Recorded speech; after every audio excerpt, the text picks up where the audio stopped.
தேவசேனா ராஜபக்சே என்கிற ராணுவ கேனல், அவன் ஒரு பெரிய பொறுப்புடைய கேனல். அவன் முதல்ல அந்த 18 வயது மகளை பாலியல் வன்கொடுமை செய்யறான். நீ கற்பனை பண்ணி பாருங்க, பாலியல் வன்கொடுமை வார்த்தை கிடையாது.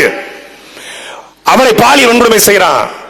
11 பேர் மாறி மாறி மாறி மாறி 11 பேர் பாலியல் வன்கொடுமை செஞ்சிருக்கிறான். அவளுடைய அக்கா கிருஷாந்தியினுடைய அக்கா பிரசாந்தி 21 வயது. அவ ஒருத்தி தான் அந்த குடும்பத்தில் உயிரோடு இருக்கிறா. ஜனாதிபதிக்கு கடிதம் எழுதுறா, தொடர்ச்சியா மனு போடுறா. என் குடும்பத்துல இப்படி காணாமலாக்கப்பட்டிருக்காங்க, என்ன ஆச்சுன்னு தெரியல, பாடி கிடைக்கல, என்ன ஆச்சுன்னு தெரியல, விசாரணைக்கு போனவங்க உயிரோடு இருக்காங்களா இல்லையா.